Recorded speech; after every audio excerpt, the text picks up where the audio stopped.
Okay, so become fifth semester Principles and Practice of Editing, Chapter 1, Introduction of Editing.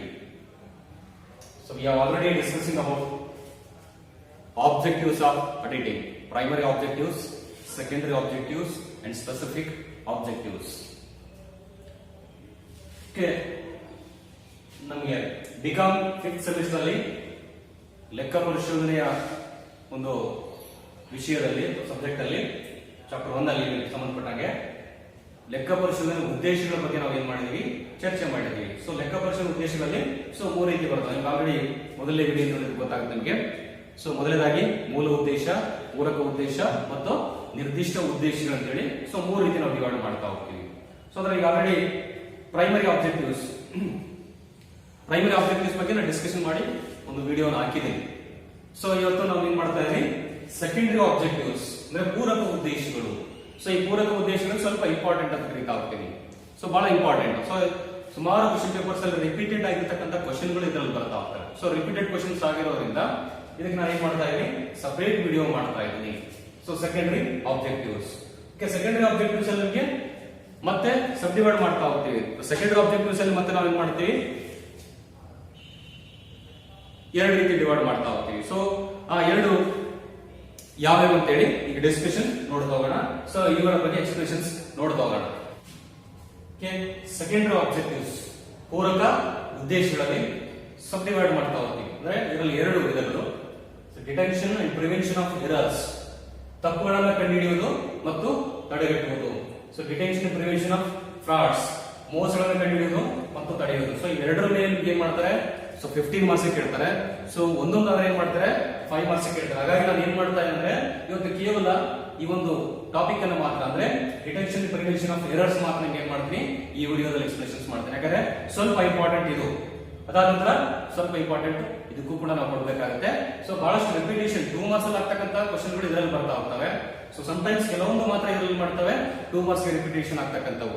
ಹಾಗಾಗಿ most important topic secondary objectives ಅಂದ್ರೆ ಉದ್ದೇಶಗಳಲ್ಲಿ, ಪೂರಕ ಉದ್ದೇಶಗಳಲ್ಲಿ ಇದು ಬಹಳ important ಅಂತ ಹೇಳ್ತಾ ಹೋಗ್ತೀವಿ. ಓಕೆ, ಇವತ್ತು ನಾವೇನ್ ಮಾಡೋಣ, ಡಿಟೆಕ್ಷನ್ ಪ್ರಿವೆನ್ಷನ್ ಆಫ್ ಎರರ್ಸ್, ತಪ್ಪುಗಳನ್ನ ಕಂಡುಹಿಡಿಯೋದು ಮತ್ತು ತಡೆಗಟ್ಟುವುದು. ಸೊ ಇದನ್ನು ಮಾತ್ರ ನಾವೇನ್ ಮಾಡೋಣ, ಇವತ್ತು ಡಿಸ್ಕಷನ್ ಮಾಡ್ತಾ ಹೋಗೋಣ. Detection and prevention of errors ಅಲ್ಲಿ ಮತ್ತೆ ಸಬ್ ಡಿವೈಡ್ ಮಾಡ್ತಾ ಹೋಗ್ತೀವಿ. So 2 types, clerical errors and errors of principles. ಗುಮಾಸ್ತರಿಂದ ಆಗುವ ತಪ್ಪುಗಳು, ತಾತ್ವಿಕ ತಪ್ಪುಗಳು ಅಂದ್ರೆ ಪ್ರಿನ್ಸಿಪಲ್ಸ್. ಅಕೌಂಟ್ ಅನ್ನ ಮೇಂಟೈನ್ ಮಾಡಬೇಕಾದ್ರೆ, ಅಕೌಂಟ್ ಅನ್ನು ಬರೀಬೇಕಾದ್ರೆ ಒಂದಿಷ್ಟು ಪ್ರಿನ್ಸಿಪಲ್ಸ್ ಅನ್ನು ಫಾಲೋ ಮಾಡ್ತಿಲ್ಲ. ಸೊ ಆ ಪ್ರಿನ್ಸಿಪಲ್ಸ್ ನ ತಾತ್ವಿಕ ತಪ್ಪುಗಳು ಅಂತ ಹೇಳಿ ನಾವು ಕರೀತಾ ಹೋಗ್ತೀವಿ. ಓಕೆ, ಸೊ ಎರಡನ್ನು ನೋಡ್ಕೊಳ್ತಾ ಹೋಗೋಣ. ಸೊ ಇದು ಮೋಸ್ಟ್ ಇಂಪಾರ್ಟೆಂಟ್ ಇವೆರಡು. ಓಕೆ, ಸೊ ಒಂದೊಂದಾಗಿ ನೋಡ್ತಾ ಹೋಗೋಣ.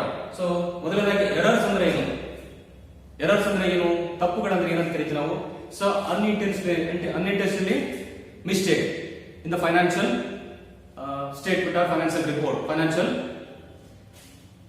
accounts ಅಂತ ಕರೀತಾರೆ. ಸೊ ಹಣಕಾಸಿನ ಲೆಕ್ಕಪತ್ರಗಳಲ್ಲಿ ಗೊತ್ತಿಲ್ಲದನೆ, ತಿಳುವಳಿಕೆ ಇಲ್ಲದನೆ ಆಗ್ತಕ್ಕಂಥ, ಅಂದ್ರೆ ತನ್ನ ಗರಿಗಳಿಲ್ಲದೆ ಆಗ್ತಕ್ಕಂಥ ತಪ್ಪುಗಳು ಅಂತ ಹೇಳಿ ನಾವು ಎರರ್ಸ್ ಅಂತ ಕರಿತಾ ಹೋಗ್ತೀವಿ. ಸೊ ಅನ್ಇಂಟೆನ್ಷನಲಿ ಅಂದ್ರೆ ಯಾವುದೇ ರೀತಿಯಲ್ಲಿ ಅವನಿಗೆ ಗೊತ್ತಿರೋದಿಲ್ಲ, ಸೊ ಆತರ ಮಿಸ್ಟೇಕ್ಸ್ ಆಗ್ತಕ್ಕಂಥದ್ದು. ಕ್ಯಾಶುವಲ್ ಆಗಿ ನನಗೆ ಒಂದು ಎಕ್ಸಾಂಪಲ್ ಕೊಡ್ತಾ ಹೋಗ್ತೀನಿ. ಸೊ 1,000 ನಾವು ಬರೀಬೇಕಾದ್ರೆ ಬೈ ಮಿಸ್ಟೇಕ್ ಆಗಿ ಅವನು ಏನ್ ಮಾಡ್ತಾನೆ, 10,000 ಬರೀತಾ ಹೋಗ್ತಾನೆ. ಅಂದ್ರೆ ಬೈ ಮಿಸ್ಟೇಕ್ ಇದು, ಅವನು ಗೊತ್ತಿದ್ದು ಬರೆದಿಲ್ಲ, ಗೊತ್ತಿಲ್ಲದನೇ ಬರ್ದಿದ್ದಾನೆ.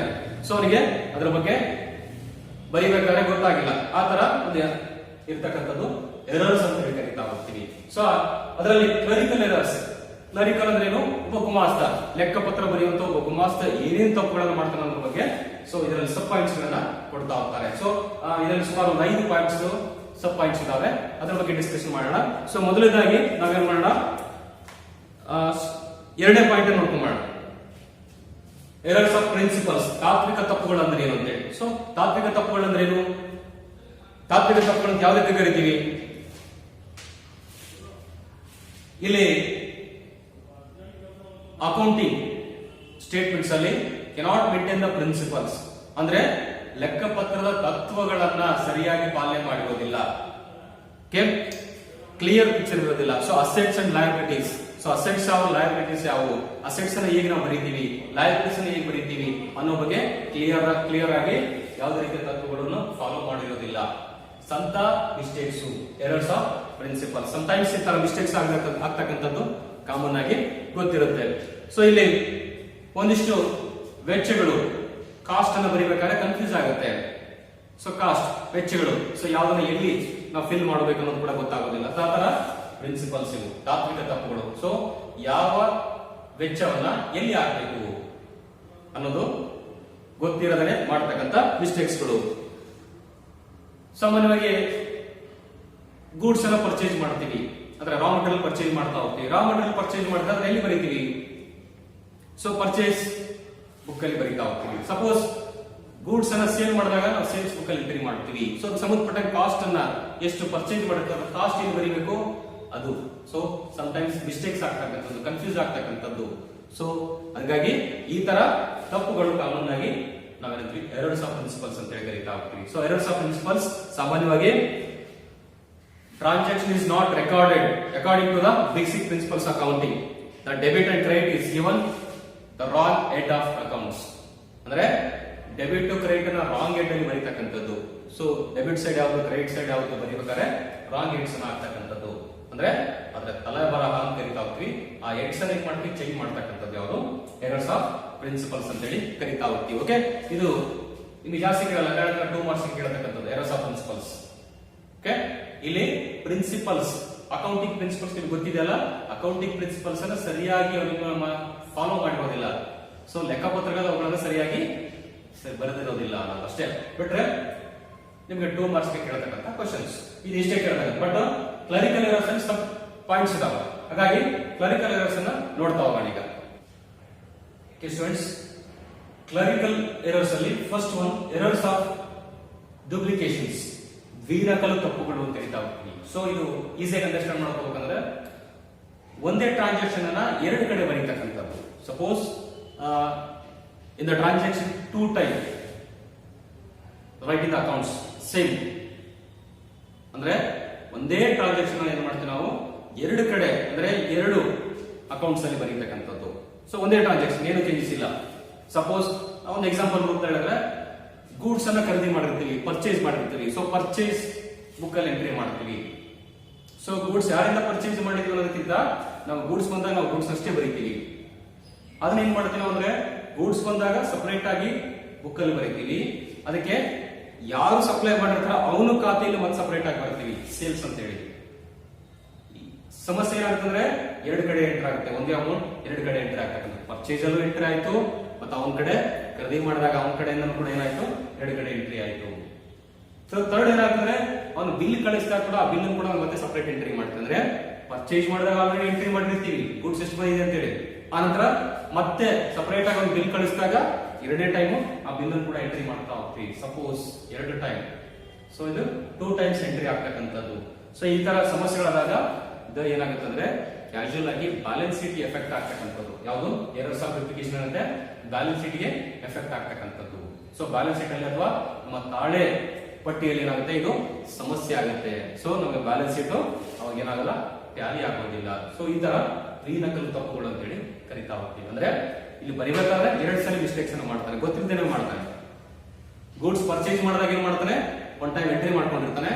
ಗೂಡ್ಸ್ ಪರ್ಚೇಸ್ ಆದ್ಮೇಲೆ ಆ ಬಿಲ್ ಒಂದ್ ಸ್ವಲ್ಪ ದಿವಸ ಲೇಟ್ ಆಗಿ ಬಂದಾಗ ಆ ಬಿಲ್ ಬಂದಿದ್ದನ್ನು ಕೂಡ ಏನ್ ಮಾಡ್ತಾನೆ, ಮತ್ತೊಂದ್ಸರಿ ಮರೆತು ಆ ಎಂಟ್ರಿಯನ್ನು ಮಾಡ್ತಾನೆ. ಅಂದ್ರೆ ಒಂದೇ ಟ್ರಾನ್ಸಾಕ್ಷನ್ ನ 2 ಟೈಮ್ ಎಂಟ್ರಿ ಆಗ್ತಕ್ಕಂಥದ್ದು. ಸೊ 2 ಟೈಮ್ಸ್ ಎಂಟ್ರಿ ಆಗ್ತಕ್ಕಂಥದ್ದು ಡುಪ್ಲಿಕೇಶನ್ಸ್ ಹೇಳಿ ನಾವು ಕರಿತಾ ಹೋಗ್ತೀವಿ.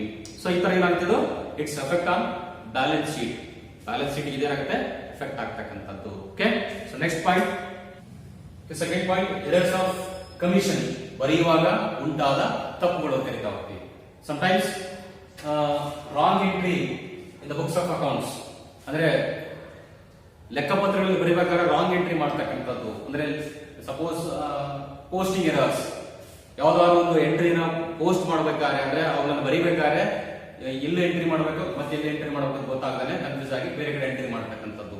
ಸೊ ಎರರ್ಸ್, ತಪ್ಪುಗಳಾಗ್ತಕ್ಕಂಥದ್ದು. ಕ್ಯಾರಿ ಫಾರ್ವರ್ಡ್ ಎರರ್ಸ್ ಅಂತ ಕರಿತೀವಿ.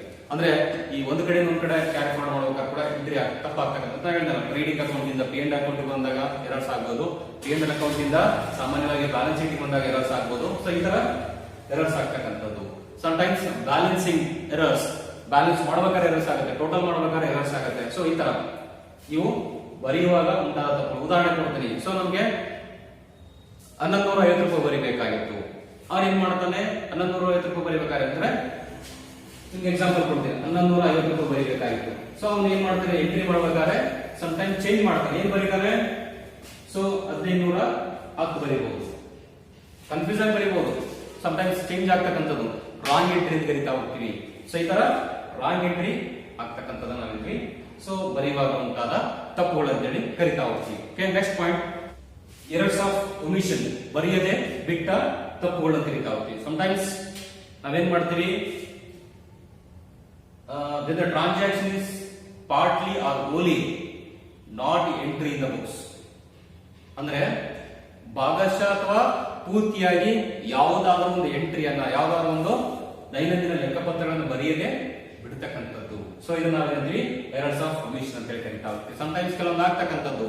ಸೊ ಇದು ಸಮಸ್ಯೆ ಏನಾಗುತ್ತೆ ಅಂದ್ರೆ, ಸೊ ಟ್ರಯಲ್ ಬ್ಯಾಲೆನ್ಸ್ ಟ್ಯಾಲಿ ಆಗೋದಿಲ್ಲ. ನಿಮ್ಮ ತಾಳೆಪಟ್ಟಿ ಏನು ಬರುತ್ತಲ್ಲ ಅದು ಏನಾಗಲ್ಲ, ಅದು ಪೂರ್ತಿಯಾಗಿ ಹೊಂದಾಣಿಕೆ ಆಗೋದಿಲ್ಲ. ಸೊ ಆತರ ಎರರ್ಸ್ ಆಫ್ ಒಮಿಷನ್ ಅಂತ ಹೇಳಿ ಕರಿತಾ ಹೋಗ್ತೀವಿ. ಸೊ ಎರರ್ಸ್ ಆಫ್ ಒಮಿಷನ್ ಬಹಳ ಈಸಿಯಾಗಿ ಅಂಡರ್ಸ್ಟ್ಯಾಂಡ್ ಮಾಡ್ಕೋಬೇಕಂದ್ರೆ ಬರೆಯದೆ ಬಿಟ್ಟ ತಪ್ಪುಗಳು ಯಾವುವು ಅಂತ ಹೇಳಿ. ಸೊ ಬರೆಯದೆ ಬಿಟ್ಟ ತಪ್ಪುಗಳು ಅಂದ್ರೆ ಕ್ಯಾಶುಯಲ್ ಆಗಿ ಹೇಳ್ತಾರಲ್ಲ, ಭಾಗಶಃ ಅಥವಾ ಪೂರ್ತಿ. ಸೊ ಪೂರ್ತಿಯಾಗಿ ಬರ್ದಿಲ್ಲ ಅಂದ್ರೆ ಇಟ್ಸ್ ಓಲಿ ಅಂದ್ರೆ ಪೂರ್ತಿಯಾಗಿ ಬರ್ದಿಲ್ಲ. ಸೊ ಪಾರ್ಟ್ಲಿ, ಅರ್ಧ ಬರ್ದಿಲ್ಲ, ಯಾವ್ದೋ ಒಂದು ಸ್ವಲ್ಪ ಎಂಟ್ರಿ ಮಾಡಿಲ್ಲ ಅಂತ ಹೇಳಿ ತೋರಿಸ್ತಕ್ಕಂಥದ್ದು. So not entry in the books of accounts ಅಂದ್ರೆ ಒಂದು ಟ್ರಾನ್ಸಾಕ್ಷನ್ ಎಂಟ್ರಿ ಮಾಡಿರೋದಿಲ್ಲ ಅಂತವನ್ನ ಬರೆಯದೆ ಬಿಟ್ಟ ತಪ್ಪುಗಳು ಅಂತೇಳಿ ಕರಿತಾ ಹೋಗ್ತೀವಿ. Okay, last one, compensating errors, ಸರಿದೂಗಿಸುವ ತಪ್ಪುಗಳು ಅಂತ ಕರಿತಾ ಹೋಗ್ತೀವಿ. ಸೊ ಸರಿದೂಗಿಸುವ ತಪ್ಪುಗಳಂದ್ರೆ ಕ್ಯಾಶುಯಲ್ ಆಗಿ ನಿಮಗೆ ನೆನಪಿರಲಿ, ರಾಂಗ್ ಎಂಟ್ರಿ ಆಗಿರುತ್ತೆ ಅಷ್ಟೇ. ಅಂದ್ರೆ ಎಂಟ್ರಿ ಏನ್ ಮಾಡ್ತೀವಿ ನಾವು ರಾಂಗ್ ಆಗಿ ಮಾಡ್ತೀವಿ. ಫಾರ್ ಎಕ್ಸಾಂಪಲ್ ನಿಮಗೆ ಎಕ್ಸಾಂಪಲ್ ಹೇಳೋದಂದ್ರೆ, ಸೊ ರಾಮ ಮತ್ತು ಗಣೇಶನ ಇಬ್ಬರು ವ್ಯಕ್ತಿ ಏನ್ ಮಾಡ್ತಾರೆ, ಅಮೌಂಟ್ ಅನ್ನ ಟ್ರಾನ್ಸ್ಫರ್ ಮಾಡ್ಕೊಳ್ತಾರೆ. ಉದಾಹರಣೆ ಕೊಡ್ತೀನಿ, ರಾಮ ಅನ್ನೋ ವ್ಯಕ್ತಿ ಏನ್ ಮಾಡ್ತಾನೆ, ಗಣೇಶನ ವ್ಯಕ್ತಿಗೆ ಸೊ 1000 ರೂಪೀಸ್ ಟ್ರಾನ್ಸ್ಫರ್ ಮಾಡ್ತಾ ಹೋಗ್ತಾನೆ. ಸೊ ಇಲ್ಲಿ ರಾಮನ ಖಾತೆಗೆ ಎಂಟ್ರಿ ಮಾಡಬೇಕಾಗಿರೋದನ್ನ ಏನ್ ಮಾಡ್ತೀವಿ ನಾವು, ಕ್ಯಾಶುಯಲ್ ಆಗಿ ಖರ್ಚನ್ನ ಗಣೇಶನ ವ್ಯಕ್ತಿಗೆ ಖರ್ಚಾಗ್ತೀವಿ. ಅಂದ್ರೆ ಅಲ್ಲಿ ಏನಾಗುತ್ತೆ, ಅಮೌಂಟ್ ಮಾತ್ರ ಸೇಮ್. ಸೊ ಬ್ಯಾಲೆನ್ಸ್ ಶೀಟ್ ಏನು ಎಫೆಕ್ಟ್ ಆಗೋದಿಲ್ಲ ಅನ್ನೋದು. ಸೊ ಹಾಗಾಗಿ ಕಾಂಪನ್ಸೇಟಿಂಗ್ ಎರರ್ಸ್, ತಪ್ಪುಗಳು ಆಗಿದೆ ಬಟ್ ಆದ್ರೆ ಅದು ಬ್ಯಾಲೆನ್ಸ್ ಶೀಟ್ ಅಲ್ಲಿ ಯಾವ ರೀತಿ ಎಫೆಕ್ಟ್ ಅನ್ನ ಆಗ್ತಾ ಇಲ್ಲ ಅನ್ನೋದು ಸೊ ಇದರಲ್ಲಿ ಕಾಣ್ತಕ್ಕಂಥದ್ದು. ಸೊ ಇನ್ನೊಂದು ಉದಾಹರಣೆ ಕೊಡುವಂದ್ರೆ, ಸೊ ಬಿಲ್ ಎಂಟ್ರಿಯಲ್ಲಿ ರಾಂಗ್ ಆಗುತ್ತೆ. ಸೊ ಸೇಮ್ ನೇಮ್ ಇರುತ್ತೆ, ಬಿಲ್ ಮಾತ್ರ ಚೇಂಜ್ ಆಗಿರ್ತಾರೆ ಅಷ್ಟೇ. ಸೊ ಇಲ್ಲಿ ಬಿಲ್ ನಂಬರ್ 1 ಇದ್ರೆ ಸೊ ಅದು ಯಾರೋ ವ್ಯಕ್ತಿಗೆ ಇನ್ನೊಂದು ಬಿಲ್ ಅಲ್ಲಿ ಎಂಟ್ರಿ ಆಗ್ತಕ್ಕಂಥದ್ದು. ಸೊ ಈ ತರ ಬಟ್ ಯಾವ್ದು ರೀತಿಯ ಅಮೌಂಟ್ ಸೇಮ್ ಇದ್ದಾಗ, ಸೊ ವ್ಯಕ್ತಿಯ ನೇಮ್ ಅನ್ನು ಸೇಮ್ ಇದ್ದಾಗ ಸಮಟೈಮ್ಸ್ ಅವೇನಾಗ್ತವೆ, ಅವು ಯಾವುದೇ ರೀತಿಯ ಸಮಸ್ಯೆಗಳು ಕಾಣೋದಿಲ್ಲ. ಸೊ ಆ ತರ ಇರತಕ್ಕಂಥ ಕಾಂಪನ್ಸೇಟಿಂಗ್ ಎರರ್ಸ್ ಅಂತ ಹೇಳಿ ಕರಿತಾ ಹೋಗ್ತೀವಿ. ಓಕೆ, ಸೊ ಈ 4 ಪಾಯಿಂಟ್ಸ್ ನಿಮಗೆ ಬಹಳ ಇಂಪಾರ್ಟೆಂಟ್.